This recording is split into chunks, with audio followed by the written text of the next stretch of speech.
La France a depuis hier, en fin de matinée du 13 décembre 2024, hier vendredi, la France a eu le 4e Premier ministre d'Emmanuel Macron, président de la République française, en l'année 2024. En une seule année, 4 premiers ministres viennent de se succéder à la tête de la France. Le poste le plus éphémère qu'on puisse occuper en politique française, c'est Matignon. C'est l'hôtel Matignon. On a eu Madame Elisabeth Borne. On a eu Monsieur Attal. On a eu Monsieur Barnier. Et maintenant, on a Monsieur Bayrou. C'est ce que j'appelle l'année barbare. L'année bobard. L'année boabar de M. Macron. Borne, Attal, Borne, Beau, Attal, A, Barnier, Bar et Bayrou, Bay. Donc, c'est son année bobaraï, boabaraï. En fait, c'est une année extrêmement barbare et même barbaresque pour la politique française. Elle se caractérise par une instabilité chronique du gouvernement. Le gouvernement français est devenu volatile. Quand tu fermes les yeux, il n'est plus là. Tu ouvres les yeux, le voilà. Tu refermes les yeux, il a disparu. Le gouvernement français est devenu une réalité clignotante. Elle est clignotante, évanescente. Elle flotte dans cette réalité gouvernementale française flotte dans l'espace comme les fantômes de Cervantes dans Don Quichotte. C'est un gouvernement don quichotesque. Un gouvernement alternant et alternatif. Un peu comme le courant. Un coup, c'est une vibration. Un autre coup, c'est un corpuscule. Ah! Où est le gouvernement français? Quand tu le pointes, il n'est déjà plus là.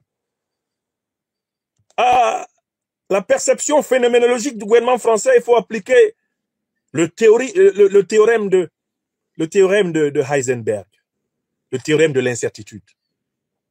Le fameux delta de Heisenberg qui dit que la position de la particule observée dépend de la position de l'observateur et varie en fonction de cette position.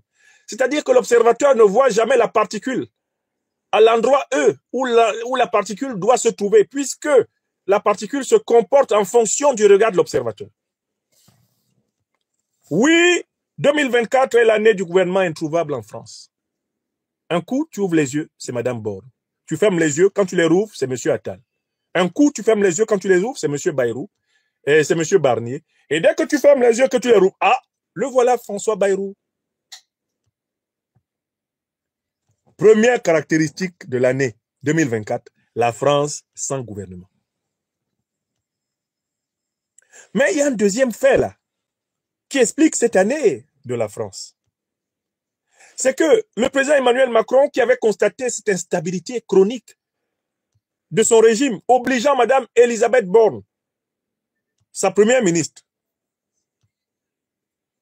du début d'année 2024, a utilisé, depuis qu'elle était première ministre, 23 fois l'article 49.3, qui consiste à faire passer des lois en passant outre le Parlement.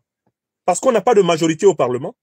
Emmanuel Macron a voulu crever l'abcès de cette instabilité gouvernementale, de cette incertitude, de cette évanescence, que disent, de cette fantomalité gouvernementale française, par la décision de dissoudre le Parlement. Oh! Y avait-il meilleure façon de se tirer une balle au pied? Et comment? Il se l'est bien tiré dans l'os du tibia. La dissolution a fait que le régime Macron s'est retrouvé dans une situation parlementaire pire que celle qu'il avait avant. D'une majorité relative qu'il détenait, avec son bloc ensemble, le régime Macron s'est retrouvé en minorité. Le nouveau Front populaire, rassemblant l'essentiel des forces de gauche, est sorti des élections de juillet au deuxième tour, principale force politique du Parlement français. Si Emmanuel Macron était amoureux de la démocratie, respectueux de la tradition démocratique française, il aurait, comme tous ses prédécesseurs en pareille situation, par exemple, c'était le cas de François Mitterrand, C'était le cas de Jacques Chirac. C'était le cas de François Mitterrand avec les gouvernements Chirac et Balladur à la fin des années 80, au début des années 90. Mais ça a été le cas de Jacques Chirac qui a dû cohabiter avec Jospin, Premier ministre socialiste. Eh bien, si M. Macron avait ne serait-ce que le respect de la tradition démocratique française, il aurait alors permis au nouveau Front populaire de proposer un Premier ministre qui devait alors chercher à former un gouvernement et à compléter la majorité relative du nouveau Front populaire par des alliances lui permettant d'avoir une majorité suffisante, plus de 33 députés, au Parlement, une majorité suffisante de plus de 300 députés au Parlement français. Bon. Emmanuel Macron, pour la première fois dans la Ve République, est le premier président de la République à ne pas nommer, à ne pas accepter que la force politique qui est arrivée en premier aux élections législatives désigne le Premier ministre. Il est le premier à refuser de respecter le principe de la majorité démocratique, même relative. Il faut rappeler que le précédent Premier ministre est sorti de la majorité relative détenue par le groupe Ensemble d'Emmanuel Macron. Madame Borne, Monsieur Attal étaient issus du groupe Ensemble, une majorité non pas absolue mais relative détenue par Macron. Personne n'a reproché à M. Macron d'avoir choisi une Premier ministre de sa majorité relative, Madame Borne. Tout comme avant d'ailleurs, il avait choisi M. Édouard Philippe. Personne ne lui a reproché de choisir un Premier ministre de sa majorité relative, il l'avait encore, M. Attal. Mais qu'est-ce qui s'est passé tout d'un coup? Emmanuel Macron consulte le peuple français. Le peuple français lui dit, nous préférons que le Premier ministre soit issu de la coalition de la gauche, de l'alliance de la gauche qui s'appelle le Nouveau Front populaire. Et Macron dit au peuple français, je ne ferai pas votre volonté. Ma volonté passera avant celle du souverain. Désormais, en fait, en France, il y a un conflit de souveraineté. La théorie constitutionnelle dit que c'est le peuple français qui est le souverain. Mais la décision prise par Macron de ne pas nommer le Premier ministre issu de la coalition qui avait la majorité relative aux élections du 9 juillet affirme une souveraineté du président de la République qui est opposée à la souveraineté du peuple. Par conséquent, en fait, la France est un pays qui vit depuis lors en situation de coup d'État. Les opposants français ne se sont pas privés de le dire. C'est un coup d'État perpétré par le président Emmanuel Macron contre le système démocratique français. Puisqu'il remet en cause le principe qui est la pierre angulaire des institutions françaises, le principe de la souveraineté du peuple. Macron se comporte comme si, lui, il avait une souveraineté, on va dire une souveraineté presque de droit divin, en tout cas surnaturel, et qu'il pouvait faire prépondérance à cette souveraineté sur celle qui émane du peuple. Alors que le texte constitutionnel dit que le seul souverain en France, c'est le peuple. Le président de la République est élu, certes, au suffrage universel direct. Il jouit d'une légitimité démocratique. Mais cette légitimité est conditionnée par le respect scrupuleux de la Constitution, dans sa lettre, dans son esprit. Emmanuel Macron a violé la Constitution en ne reconnaissant pas la défaite de sa coalition Ensemble et la victoire de la coalition de la gauche. C'est un viol de la Constitution. Donc, c'est un coup d'État. Nous sommes depuis le refus de reconnaître sa défaite aux élections législatives dans une succession de coups d'État. Nous sommes dans ce que François Mitterrand a écrit, a appelé dans son livre des années 60, le coup d'État permanent. Bon. Cette logique de coup d'État permanent a braqué plus de 60% du peuple français contre le régime Macron. Et tous les sondages, même ceux qui viennent des officines médiatiques proches du régime Macron, disent que la majorité des Français veut que M. Macron démissionne, qu'il quitte ses fonctions de président de la République, parce qu'il n'en est plus digne, parce qu'il a trahi le souverain, le peuple français. Voilà ce que disent les sondages ici en France. Il n'y en a pas un seul en sa faveur. Même quand ils viennent des journaux qui sont financés et possédés par ses amis. Les sondages disent, les Français demandent à M. Macron de partir. ce rejet de M. Macron par la majorité des Français a rejailli sur le rejet de ses gouvernements. Voilà comment M. Barnier, nommé abusivement Premier ministre par M. Macron, alors qu'il est issu du parti Les Républicains, qui est sorti 4e dans l'ordre aux élections législatives, voilà comment M. Barnier s'est retrouvé Premier ministre sans majorité parlementaire. Et quand il a voulu faire passer la loi des finances, portant donc budget de la France, il s'est retrouvé sans le nombre de députés nécessaires pour que cette loi soit votée.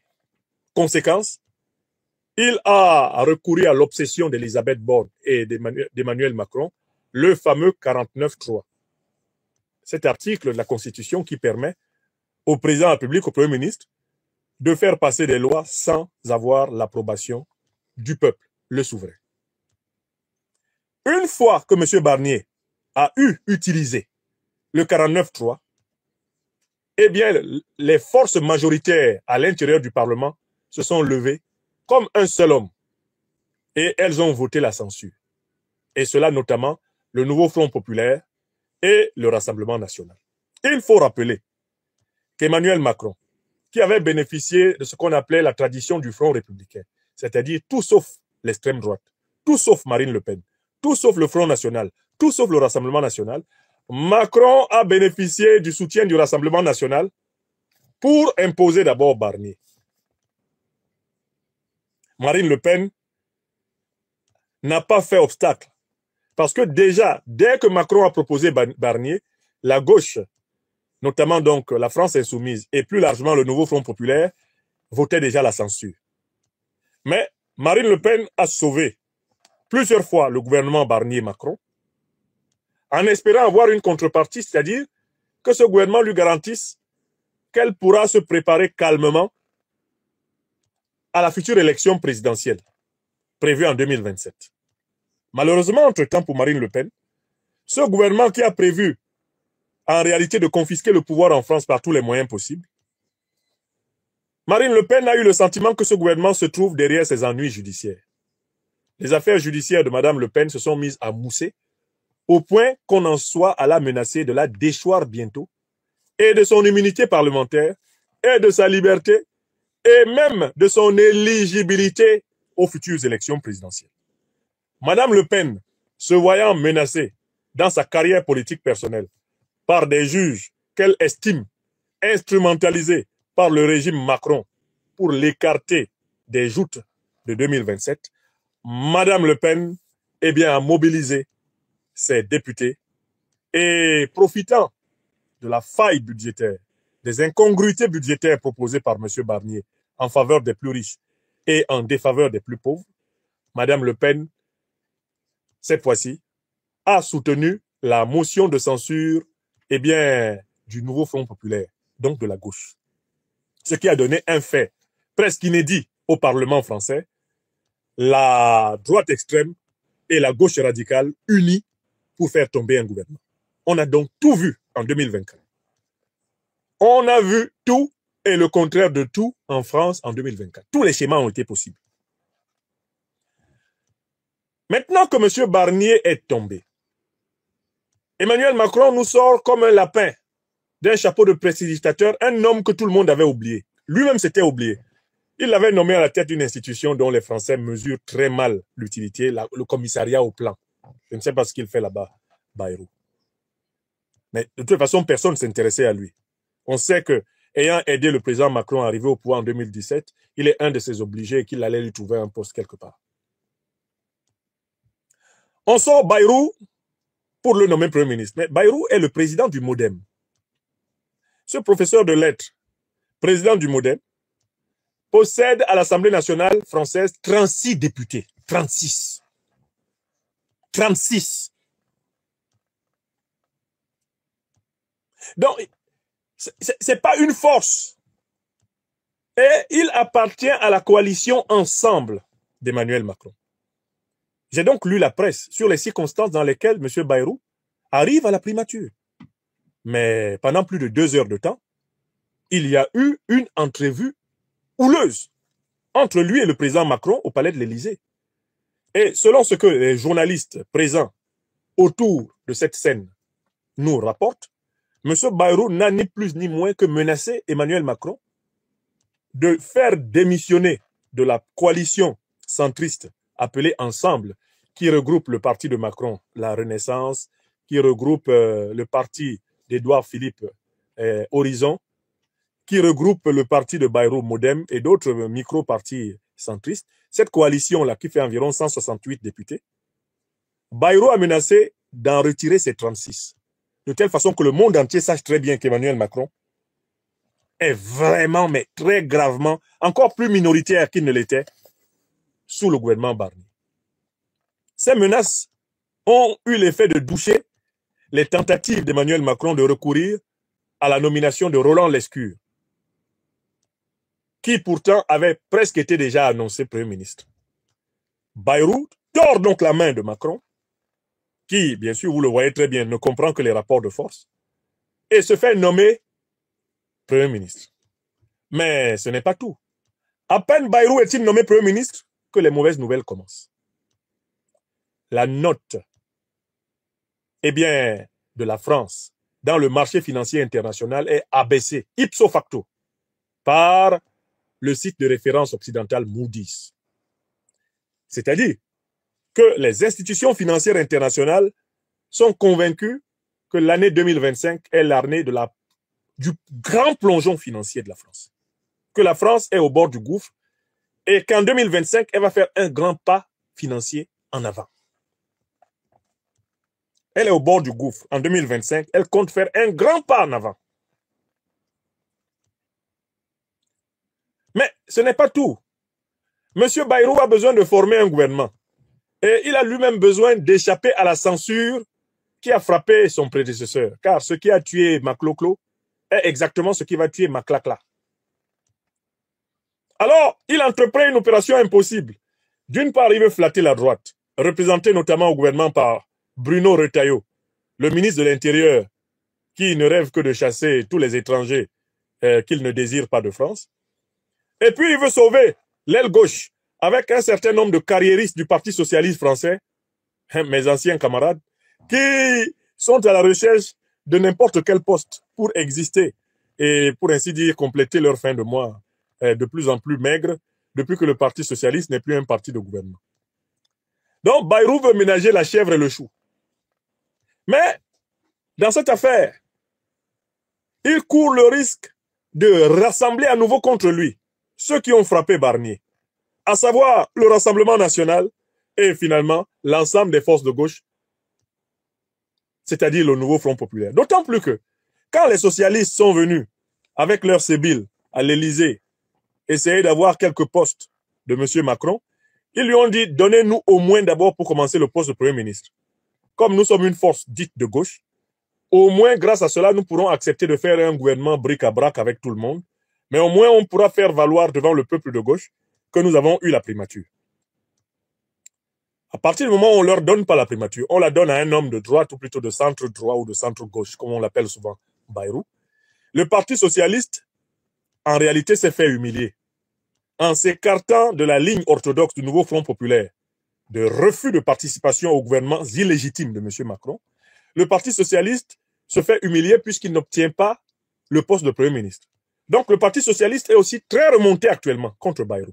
Ce qui veut dire que le bloc du NFP est en train de se reconstituer. Ils sont en train de se reconstituer très fortement. Dans ces conditions, la droite dit que si les socialistes ont une place de choix dans le gouvernement, elle va voter la censure. L'extrême droite dit que si les socialistes ont une place de choix dans le gouvernement, elle va voter la censure.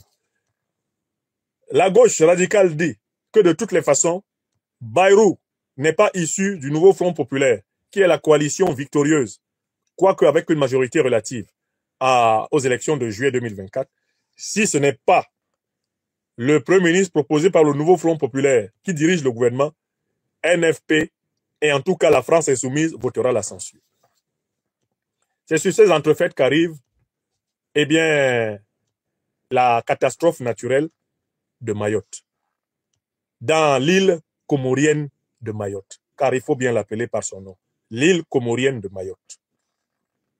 Parce que Mayotte, ce sont les îles Comores. Il ne faut pas qu'on se mente ici. Donc, Bayrou arrive à un moment où la note financière internationale de la France est abaissée, à un moment où Mayotte, l'île comorienne, département d'outre-mer français, eh bien, est frappé de plein fouet. Il arrive au moment où il n'a pas de gouvernement, car il ne parvient pas à concilier la droite et la gauche.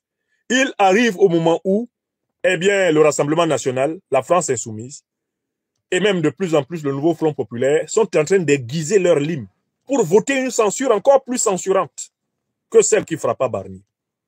Voilà pourquoi j'ai dit que François Bayrou était un Premier ministre hautement provisoire. Et même qu'on pourrait le comparer à un mort-né. C'est-à-dire qu'avant même qu'il ne soit Premier ministre, il ne l'était déjà plus. Il souffre du mal structurel de la gouvernementalité française en cette année 2024, l'inconsistance. L'inconsistance, l'évanescence, l'absence d'ancrage dans le peuple, l'absence de lien avec le peuple français. Je peux donc, sans risque de me tromper, maintenir mes prévisions. M. Bayrou va tomber. Son gouvernement sera encore plus éphémère à l'allure où vont les choses que le gouvernement Barnier. Et le sujet principal de l'année 2025, le sujet principal du début d'année 2025, ce sera la démission ou destitution du président Emmanuel Macron. Je vous demande d'écrire ça. Écrivez. Écrivez. En Bassa Bantou, on dit Tilana. On entre progressivement en 2025 sans gouvernement français. On entre progressivement en 2025 sans budget français. On entre progressivement en 2025 avec le service international de la dette française qui explose. On entre progressivement en 2025 avec la France qui a perdu plusieurs de ses zones d'approvisionnement pratiquement gratuits en matière première stratégique, notamment en Afrique, dite francophone. On entre en 2025 avec la France à laquelle les 15 pays de la zone CFA vont tendre la main pour demander le remboursement de leur réserve de devises à la Banque de France. Et j'apprends d'ailleurs que le gouverneur de la Banque de France a été d'urgence reçu ces dernières heures par le nouveau Premier ministre, eh bien le très éphémère François Bayrou. L'année 2025 est incontestablement une année de crise économique, financière, monétaire, de crise structurelle puissante. Les forces vives françaises seront contraintes de demander au président Emmanuel Macron d'aller se reposer.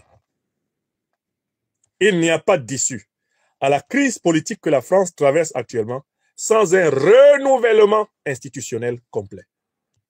Et peut-être qu'à cette époque, ils se souviendront que je leur ai proposé, maintenant il y a 20 ans, de remplacer la République française actuelle par la Fédération française, afin de mieux intégrer eh bien, la réalité multiculturelle, multiethnique, la réalité multicontinentale de la France, issue de son histoire négrière, coloniale, néocoloniale et impériale. Peut-être qu'ils vont enfin s'intéresser aux conférences dans lesquelles, avec la générosité et l'exigence d'un citoyen attaché à la vérité et à la justice, je leur avais dit que la République ne tiendrait plus, que cette 5e République, qui est une monarchie présidentielle déguisée, n'était pas adaptée aux impératifs que devrait affronter au XXIe siècle le pays de Molière, de Vaugelas et de Voltaire. Écoutez, évoquant la situation de M. Bayrou, le Premier ministre provisoire du gouvernement français, j'ai dit que sa situation me rappelait le syndrome de Mademoiselle Maniaca. Malheureusement, j'ai oublié de vous en parler. Je voudrais revenir brièvement sur ce point avant de conclure la conférence, en vous parlant des événements de la semaine prochaine. Bon, écoutez, dans les années 80, il y avait un personnage qui m'a beaucoup fasciné dans le théâtre camerounais. Théâtre radio, théâtre tel qu'il était répercuté dans les journaux que nous pouvions lire, que ce soit Cameroun Tribune ou dans la presse privée. Chaque fois qu'on allait, j'allais à la page art, culture, spectacle, je voyais parfois les pièces de théâtre qui étaient jouées, le compte rendu qui était fait de ces pièces de théâtre-là. Et donc, l'une des pièces de théâtre qui revenait souvent, c'est celle où on jouait un personnage qui m'a vraiment touché et qui s'appelait Mademoiselle Maniaka. C'est l'histoire. Alors, d'abord, Maniaka, c'est un mot de la langue Douala, qui est une langue Congo, une langue bantou. Et Maniaka veut dire les merveilles, les choses formidables, les choses extraordinaires. Maniaka veut dire vraiment tout ce qui sort de l'entendement, les miracles. Des choses vraiment tellement bizarroïdes qu'elles finissent par frapper l'attention du plus distrait. On appelle ça Maniaka. Maniaka Momene. Voici donc les choses incroyables. Alors, il y avait donc l'histoire d'une certaine Mademoiselle Maniaka qui était enceinte. Mais sa grossesse-là comportait un problème. C'est que si elle accouche, selon les médecins, elle va mourir. Si on l'opère, elle va mourir. Si on la laisse, elle va mourir. Je reprends le problème de Mademoiselle Maniaka. Elle était enceinte. Et maintenant, les médecins ont découvert, après plusieurs examens, que si elle accouche, elle meurt. Si on l'opère, elle meurt. Si on la laisse, elle meurt. Et dans tous les cas, elle meurt, elle et le bébé. Donc, la question que les médecins se posaient dans cette pièce de théâtre, c'est qu'est-ce qu'on doit faire? Comment résoudre le problème de Mademoiselle Maniaka? On l'accouche. On la fait accoucher par la voie naturelle. Elle meurt. Le bébé même sort mort.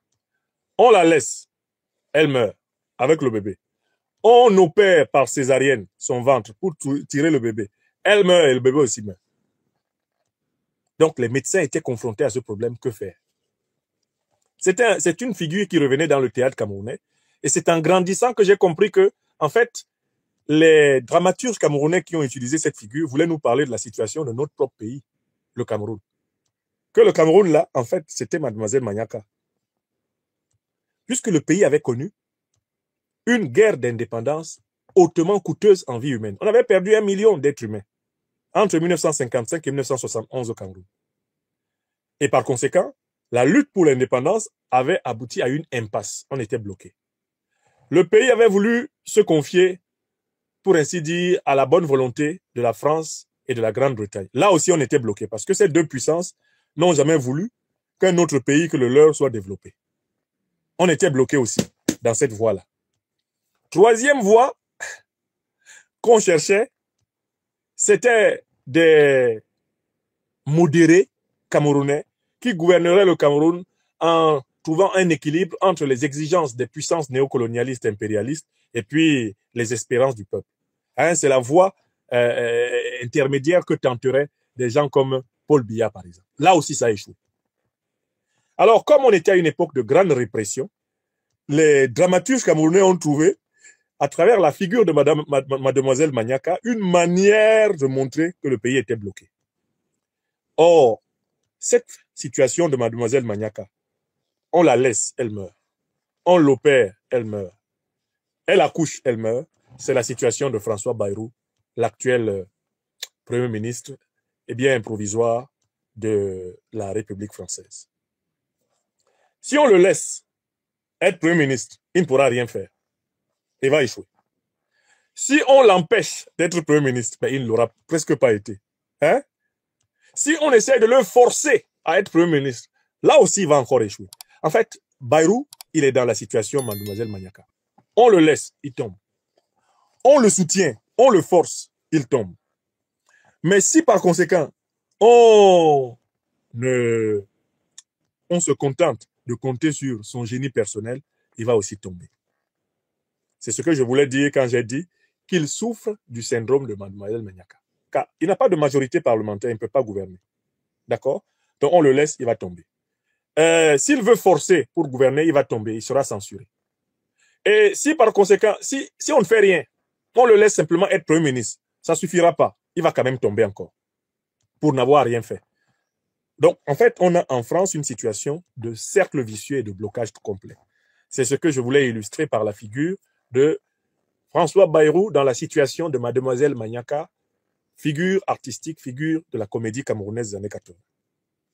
Donc, la France est devenue le pays de Maniaka, le pays des merveilles, et bien des merveilles.